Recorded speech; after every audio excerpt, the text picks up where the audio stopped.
24 minutes to 9. When you think of a university, what do you think of? Research, students probably, ivory towers, the dreaming spires of academia, which seem far removed from the cut and thrust of the business world. But our guest editor this morning, Professor Irene Tracey, Vice-Chancellor of Oxford University, wants to dispel the idea that academia and commerce are worlds apart once and for all. She wants to highlight the work universities do to support the creation of companies spun out of academic research, spin-outs they're called, both to make an economic impact but also to fast-track research with the aim of making lives better. And she joins me now in the studio again, Professor Tracey.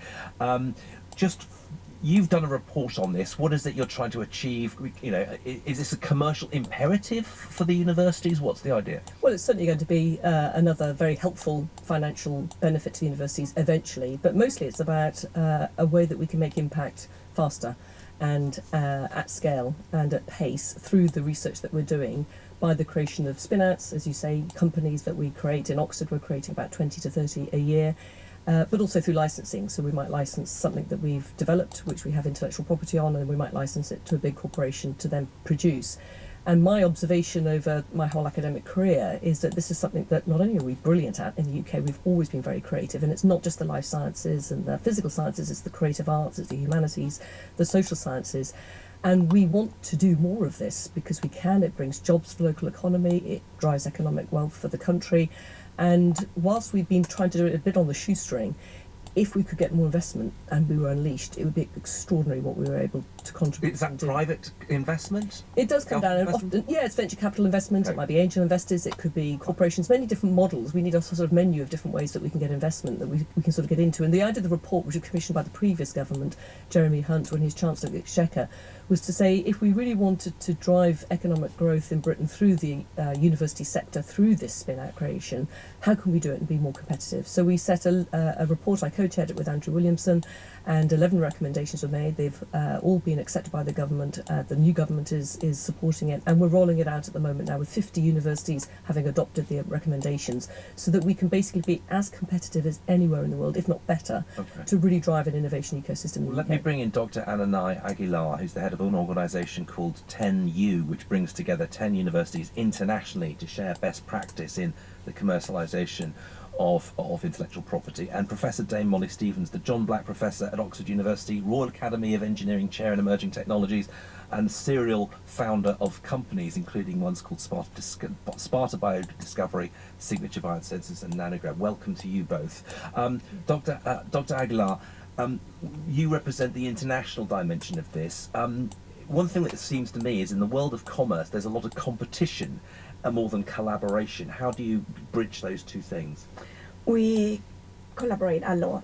The idea is that we bring together leading universities such as MIT, Stanford, Oxford, Cambridge, Imperial and UCL to share best practice and make sure we do the best we can for the world and to bring life-changing technologies to the world. Okay, because you look at Stanford University, that is probably the exemplar. I mean, that's been one of the biggest wealth-creating institutions on the face of the earth.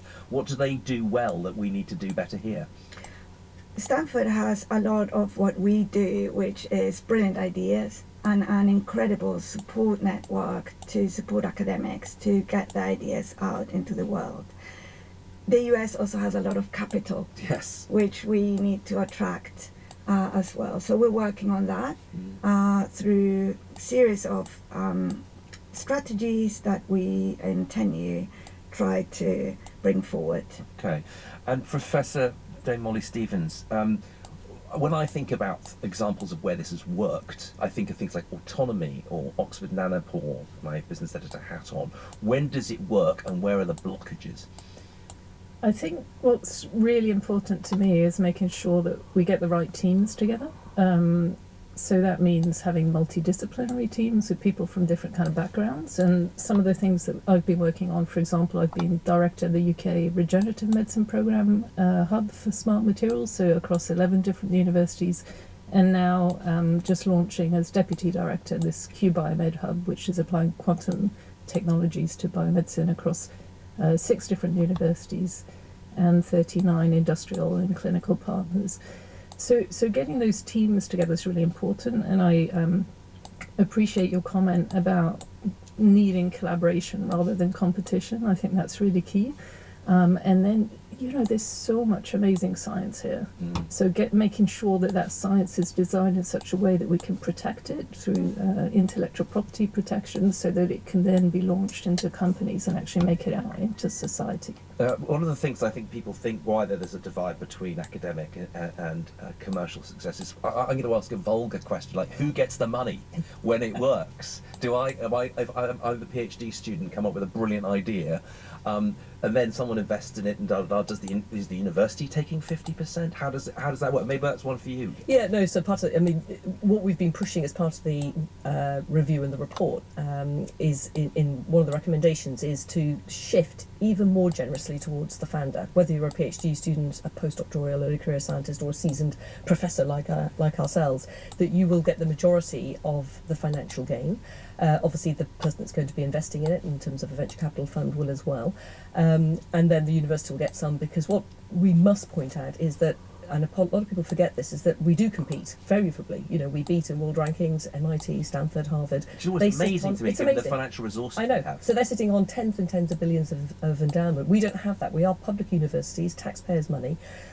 So we need to put that investment back into the universities in order to support further spin-outs coming through, and to put that investment back into students who want to learn about entrepreneurship. They want to develop it as part of their student experience. So we have different things like support funds. I mean, I've been in Oxford for decades, and many people have ideas in intellectual property, but it was very difficult to spin out a company for want of just a bit of capital investment.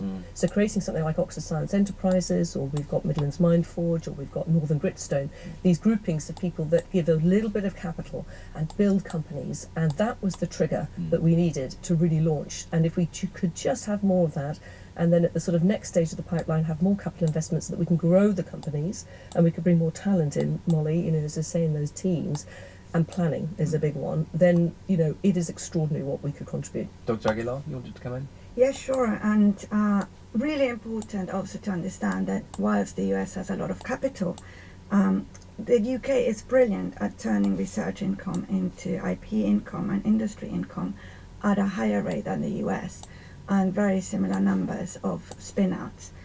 And we can do this better. We think we need proof of concept funding, which is a critical stage that allows inventors to find out what their business model might look like and who their customers are likely to be.